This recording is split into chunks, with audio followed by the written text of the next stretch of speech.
जयतु संस्कृतम जयतु भारतम। कल हमने अयस्क, खनिज और धातु निष्कर्षण के पदों में धातुओं का सांद्रण की विधियाँ आदि के बारे में पढ़ा था और आज हम पढ़ेंगे सांद्रित अयस्क का ऑक्साइड में परिवर्तन। सांद्रित अयस्क का ऑक्साइड में परिवर्तन दो तरह से होता है, एक भर्जन और दूसरा निस्तापन। भर्जन किया जाता है सल्फाइड अयस्कों का और निस्तापन किया जाता है कार्बोनेट अयस्कों का। मैंने आपको पहले भी कहा था कि हम जब भी कुछ पढ़ते हैं तो उसे हम टेबल फॉर्म में या तुलना करते हुए या चित्र बनाकर या समीकरणों के द्वारा पढ़ें तो वो हमें इजीली समझ में आता है। अब ये जो हम पढ़ रहे हैं ये दोनों में तुलना भी हो जाएगी और दोनों का अगर अलग से लिखना होगा तो टिप्पणी भी तैयार हो जाएगी। तो भर्जन किया जाता है सल्फाइड अयस्क का और निस्तापन किया जाता है कार्बोनेट अयस्कों का। निस्तापन में क्या होता है, निस्तापन के उदाहरण हमने देखे थे। कार्बोनेट अयस्क कौन से होते हैं, तो एक बार वापस हमने याद करने के लिए यहाँ दो नाम लिख लिए हैं, डोलोमाइट और केलामाइट। और सल्फाइड अयस्कों के दो नाम कौन से हैं, copper pirate, galena, iron pirate आदि। जो भर्जन होता है वो वायु की अधिकता में गलनांक के नीचे अयस्क को गर्म किया जाता है। गलनांक के नीचे शब्द पे ज्यादा ध्यान देना है। क्यों? क्योंकि गलनांक किसे कहते हैं, जिस ताप पर ठोस पिघलना शुरू होता है, तो हमें इसको पिघालना नहीं है, हमें इसको ऑक्साइड में बदलना है। तो इसलिए वायु की अधिकता में गलनांक के नीचे अयस्क को गर्म किया जाता है। और निस्तापन में क्या होता है, जस्ट इसका विपरीत, वायु की अनुपस्थिति में या वायु की अल्प उपस्थिति में गलनांक के नीचे अयस्क को गर्म किया जाता है।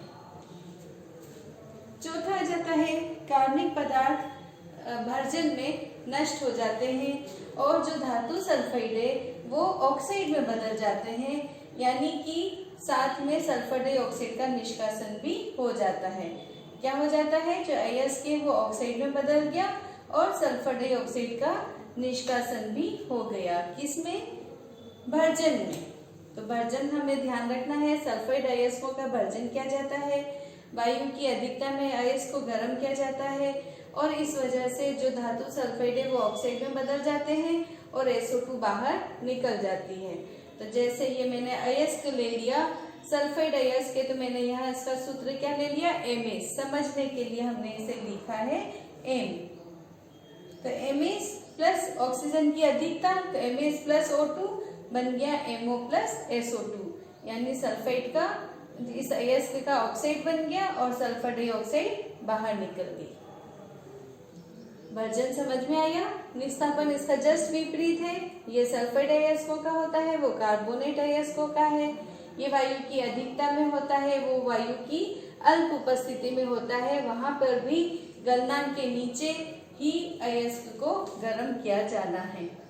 अब यहाँ पे सल्फर डाइऑक्साइड निकली थी क्योंकि सल्फाइड अयस्क है, और यहाँ पे कार्बोनेट अयस्क है, इसलिए क्या निकलेगा, कार्बोनेट का विघटन हो जाएगा और बेकार के जो वाष्पशील पदार्थ है वो सब बाहर निकल जाएंगे। तो कार्बोनेट यानी CO3 का विघटन होता है और जल और वाष्पशील पदार्थों का निष्कासन किया जाता है। तो ये मैंने वही अयस्क के लिए मैंने शब्द ले लिया M, कार्बोनेट अयस्क है तो मैंने लिख दिया MCO3। MCO3 को गर्म किया गलनांक के नीचे तो बन गया ये अयस्क में धातुओं का oxide MO plus CO2। CO2 का निष्कासन हो गया, यहाँ पे इधर SO2 का निष्कासन हो गया। तो हमें रटना नहीं है, इतना से याद रखना है कि इसमें सल्फाइड अयस्क का भर्जन किया है तो और ऑक्सीजन की अधिकता है, तो सल्फाइड अयस्क प्लस ऑक्सीजन बन गया धातु का ऑक्साइड प्लस SO2 जो बाहर निकाल दी जाती है। और इसमें कार्बोनेट अयस्क का भर्जन निस्तापन करना है, वायु की अल्प उपस्थिति है या वायु की अनुपस्थिति है, तो इसमें कार्बोनेट का विघटन होएगा तो कार्बन डाइऑक्साइड बाहर निकल गई। ये मैंने धातुओं का कार्बोनेट MCO3 अयस्क लिख दिया, इसका ऑक्साइड बन गया प्लस CO2 बाहर निकल गई। साथ में इसमें जो जल और वाष्पशील पदार्थ होते हैं, जैसे मैंने यहाँ लिख दिया हाइड्रोक्सिल पदार्थ है MOH होल 3। M क्या है? अयस्क। इसके साथ क्या है? इसमें हाइड्रोक्सिल अशुद्धियां हैं। तो वो भी कैसे हुई? गर्म करने पे ये धातु का ऑक्साइड बन गया M2O3 प्लस H2O बाहर निकल गया, यानी CO2 H2O ये चीजें इसमें निस्तापन में बाहर निकल गई। कुल मिला के निस्तापन और भर्जन दोनों विधियों के द्वारा जो सांद्रित अयस्क था उसका ऑक्साइड में परिवर्तन कर दिया जाता है। अब इसके बाद आता है धातुओं का जो ऑक्साइड बने हैं दोनों विधियों से प्राप्त, वो धातु में कैसे अपचित करें। तो अब इसके बाद की स्टेप है धातु ऑक्साइड का धातु में अपचयन। इसके लिए कुल हमारे पास 5 विधियां हैं: रासायनिक अपचयन, स्व अपचयन, थर्माइट विधि, वैद्युत अपघटनी विधि और धातु विस्थापन विधि। सबसे पहले हम रासायनिक अपचयन लेते हैं। रासायनिक अपचयन कार्बन के द्वारा किया जाता है। तो जैसे यहाँ मैंने 2 एग्जाम्पल लिए हैं, PbO लेड ऑक्साइड या Fe2O3 आयरन वाला ऑक्साइड। दोनों को कोक यानी कार्बन के द्वारा क्रिया करें। अपचयन के बाद क्या हो जाएगा? हमें धातु प्राप्त हो गई। PbO से हमें Pb प्राप्त हो गया, Fe2O3 से हमें Fe प्राप्त हो गया, साथ में CO बाहर निकल गया। यानी सीधी सी बात है, विस्थापन या भर्जन से प्राप्त होने वाले अयस्क को कोक के साथ वात्या भट्टी में गर्म करते हैं तो हमें धातु प्राप्त हो जाती है। ये क्या थी? रासायनिक अपचयन विधि। दूसरी है स्व अपचयन। स्व अपचयन में क्या होता है? किसी भी अपचय को नहीं मिलाना है और अपचयन हो जाता है धातु का। तो जैसे यहाँ उदाहरण लिया है Cu2S प्लस Cu2O, दोनों क्या है? एक क्यूप्रस सल्फाइड है और एक ऑक्साइड है।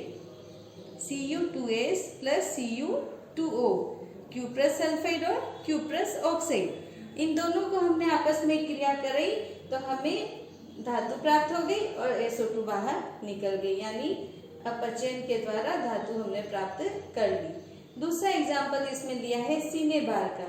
सिनेबार को जब वायु में गर्म करते हैं तो उससे हमें पारा प्राप्त हो जाता है। ये कौन सी है? स्व अपचयन। इसमें किसी अपचय को मिलाए बिना ही अपचयन होता है। तीसरा है थर्माइट विधि। सक्रिय धातु के उपयोग से अपचयन करना। जब हम कार्बन के द्वारा अपचयन नहीं कर सकते हैं, जैसे पहला रासायनिक अपचयन कार्बन के द्वारा कर रहे हैं, जब ये नहीं हो तब हम थर्माइट विधि यानी कि जो सक्रिय धातु है उसके उपयोग से अपचयन करते हैं। तो जैसे ये मैंने एग्जांपल लिया है Cr2O3 क्रोमियम ऑक्साइड, इसको हमने एल्यूमिनियम के साथ गर्म किया, क्रिया कराई तो बन गया एल्यूमिनियम ऑक्साइड प्लस क्रोमियम। तो इसमें हमने इस अयस्क से जो क्रोमियम प्राप्त करना था वो किससे प्राप्त करा? एल्यूमिनियम के साथ गर्म करने पर। एल्यूमिनियम यहाँ पे क्या है? एक सक्रिय धातु है जो कि इसको अपचित कर देती है। तीसरी कौन सी थी? थर्माइट विधि कंप्लीट। चौथा आ जाता है वैद्युत अपघटन। छोटी कक्षाओं में आप बहुत पढ़ चुके हैं वैद्युत अपघटन कि भाई एक विलयन लेते हैं, फिर एनोड और कैथोड होते हैं। जो अशुद्ध धातु होती है वो तो एनोड पे रहती है और शुद्ध धातु कैथोड पे रहती है। आयन एनोड से कैथोड की ओर गति करते हैं, वो सब। इसमें हम शॉर्ट में देखेंगे कि जो धन विद्युत तत्व हैं, धन विद्युत तत्व जैसे कि सोडियम है, कैल्शियम है, दोनों धन विद्युत है। सोडियम कैसे प्राप्त होता है? NaCl से। NaCl को जब हम करते हैं क्रिया तो क्या बनेगा? Na प्लस और NaCl minus, Na plus plus Cl minus. तो ये क्या है? धन विद्युती तत्व है। कौन? सोडियम। ऐसे ही कैल्शियम भी क्या है? धन विद्युती तत्व है। जब इनका हम आयनिक अपघटन करते हैं तो ये धन विद्युती होते हैं। तो धन विद्युती तत्व जैसे कैल्शियम और सोडियम के लवण, लवण कौन से? जैसे क्लोराइड है, ऑक्साइड है ना, इनका जब हम संगलित अवस्था में यानी विलयन वाली अवस्था में वैद्युत अपचयन करते हैं तो हमें कैथोड पर धातु प्राप्त हो जाती है। लास्ट 5वीं विधि आती है धातु विस्थापन। चांदी सोने के जो लवणों के विलयन होते हैं उनको हम थोड़ा उनसे अधिक वैद्युधनीय धातु के द्वारा अवक्षेपण करा सकते हैं। तो यहाँ पे हमने अधिक जो वैद्युधनीय धातु है वो क्या है, यहाँ पे उदाहरण में जिंक Zn। तो जैसे चांदी को क्या कहते हैं हम Ag, सोने को क्या कहते हैं प्रतीक Au। यहाँ चांदी का उदाहरण लिया है AgCl। तो ये चांदी के लवण का विलयन हो गया। AgCl की क्रिया हम जब कराते हैं तो पहले हमने इसको कराया है NaCN से क्रिया करी, बन गया NaAgCN2 प्लस Na2S। और इस NaAgCN2 की क्रिया जब हमने जिंक से कराई तो ये सिल्वर धातु Ag हमें प्राप्त हो गई और बन गया Na2AgCN4। तो इस तरह से एक धातु ने क्या करा, दूसरी धातु को विस्थापित कर दिया, है ना। धातु के विस्थापन के द्वारा हमने प्राप्त कर लिया। जो ये है NaAgCN2, अगर इसका आपको सूत्र याद नहीं रहता तो आप इसका हिंदी नाम भी लिख सकते हैं। हिंदी नाम है सोडियम अर्जेंटोसाइनाइड, है ना। चांदी को हमने उसके Is से पहले क्या करा था, सोडियम साइनाइड विलयन के द्वारा क्रिया कराई थी। ये NaCN क्या है, सोडियम साइनाइड। अगर आपको सूत्र याद नहीं रहता है तो आप ऐसे हिंदी में भी समीकरण के रूप में लिख के और ये उदाहरण लिख सकते हो। जैसे AgCl को क्या कहा, silver chloride plus sodium cyanide, बन गया sodium argentocyanide plus Na2S sodium sulphide. अब सोडियम अर्जेंटोसाइनाइड की क्रिया हमने किससे करी, जिंक धातु से करी, और सोडियम अर्जेंटोसाइनाइड से हमें फिर सिल्वर प्राप्त हो गया और दूसरा क्या प्राप्त हो गया, सोडियम जिंकोसाइनाइड, है ना। Na2 सोडियम, जिंक और साइनाइड सोडियम जिंकोसाइनाइड। तो ये क्या है, सोडियम अर्जेंटोसाइनाइड।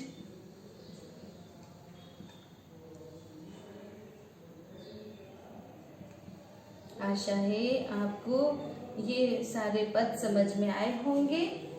सांद्रित अयस्क को हमने पहले ऑक्साइड में परिवर्तन की विधियां देखी, भाजन और निस्तापन, तुलनात्मक रूप से ध्यान था।